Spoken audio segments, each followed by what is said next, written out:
Welcome to this week's edition of Coach Prep. Coach Don and I are working on Zoom this week. We got a really fun topic for you. We're going to talk about a lesson we learned from watching Georgia win the SEC championship in football and how that applies to softball. But before we get into that, let's talk about patreon.com/everythingfastpitch.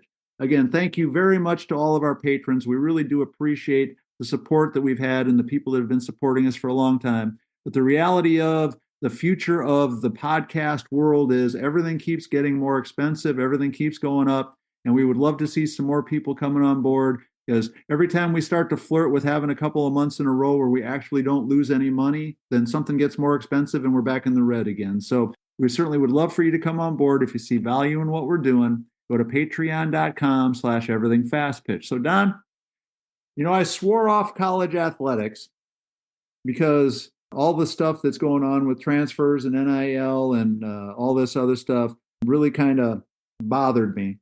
But I kind of went back on my resolve a little bit and watched a little bit of the Georgia-Texas game, SEC championship football game. And Stan had mentioned the halftime. I did not see the halftime, but Stan had mentioned that during the halftime, they were talking to the commentators about how Georgia was going to overcome their starting quarterback getting hurt right at the end of the first half. Their starting quarterback got injured, and it looked like he was unlikely to return. And question was, well, how do you get your backup ready in a situation like that where just, out of the blue, basically, something happens that starter is knocked out of the game. And so thinking about how that relates to softball into the world of coaching in our sport made me kind of think of an old saying that I've heard, and I know was talked about in this context, that you shouldn't get ready, you should stay ready. And what that means for us as coaches is doing a better job of making sure that all the players know the playbook, that they all know the systems, that they all know what their jobs and their responsibilities would be. So let's say your number one pitcher gets injured and your number two has to pitch in the championship game. Well, she might not be quite as talented, she might not be quite as good, but she should still know where she's supposed to go in all the situations. She should still know her job. Your starting shortstop gets hurt and somebody has to slide over to shortstop. Well, the substitute for the shortstop might not have as strong an arm. She might not quite have the same range, whatever it is, but she surely better know where she's supposed to go for relays and rundowns and first and thirds and cutoffs and bunt plays and all that kind of stuff. And so the idea of, from a coach's perspective, making sure that everybody on our roster stays ready instead of worrying about the idea of how are we going to get somebody ready when the quote unquote stuff has really hit the fan. Yeah, no, Tori, I think that's a great topic because if we're going to truly be one of those good teams, we've got to have a little bit of depth, and to have that depth and ability to shift and move people and not lose a step is kind of the magic, really. And that comes down to how we prepare them, and it could be simple things that we do in the winter when we can't get out on the field, and chalk talk type of things where we're explaining and sharing and, quizzing the kids on where they need to be for all the different roles or what our calls are for pop-ups or relays and, all that kind of stuff. So everybody can be plugged into different spots and we don't lose a step. Again, that comes down to if we've prepared or not. It was exciting to watch that football game because that was very competitive and they had to go with the flow when we had to change quarterbacks, and it worked out for Georgia just fine. So hopefully we can be just as prepared when we get out there this spring with each of our teams so that when we do have to, make changes and alter our approach, that we're not going to lose a step. Yeah. Well, and I think that the message in it all was that person is prepared enough and knowledgeable enough that when they do step into the limelight of a crucial position, a crucial spot, that they're as prepared as they can be. That obviously a player who's your starter versus a player who's your backup. The reason she's a backup is there's something that she's not as good at as the starter. But those things, if they're physical, that's one thing. But it should never be that she doesn't know the plays, she doesn't know the obligations or the requirements to play a position. We've talked about the Oklahoma program a bunch of times because there's so many things that Patty Gasso does as a coach that I think are things that we can and should be emulating. And Patty's philosophy is really simple, that every player on her roster, now college program like Oklahoma, they've got 25 kids. So they've got a lot of players that aren't quote unquote starters.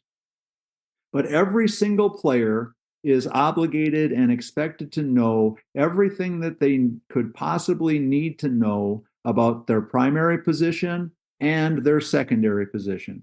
So if you're the second shortstop in the food chain and something happens that you go in, it's your obligation, it's your duty to the team and to yourself to be as absolutely plugged in, as knowledgeable, as aware of what you're supposed to be doing as the person that was the starter. Now, in some cases, I understand that that's asking a player to be really dedicated to something that might not have the personal payoff that they want to have. But I would always argue the flip side of that.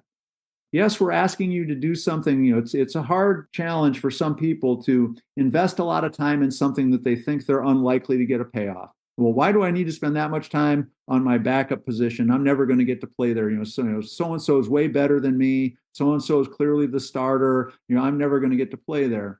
Well, my argument is, how embarrassing is it when you do get your chance and you screw up because you don't know what you're supposed to do? Is there anything more embarrassing than to be, let's say, the kid who goes into shortstop, the starting shortstop gets sick or gets hurt and can't play? They put you in at shortstop. It's a key position, key situation, and somebody steals second and you forget to cover.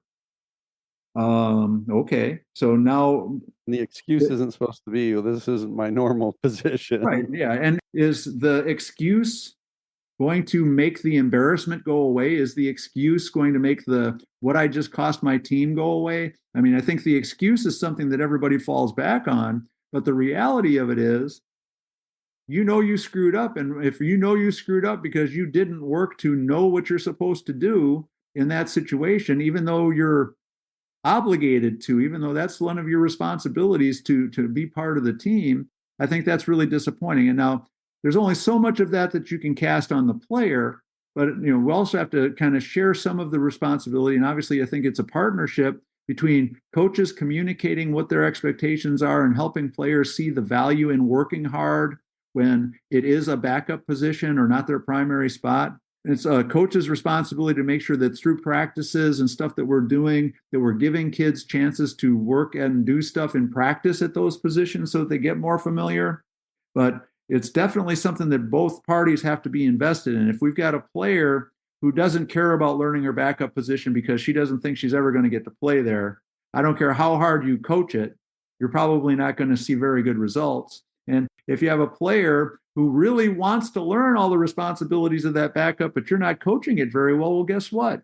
She's still probably going to make some mistakes because now she's trying to think through what she should be doing instead of just naturally being able to do it because you've already worked on it a bunch. To me, I think this whole idea of don't get ready, stay ready makes a whole lot of sense.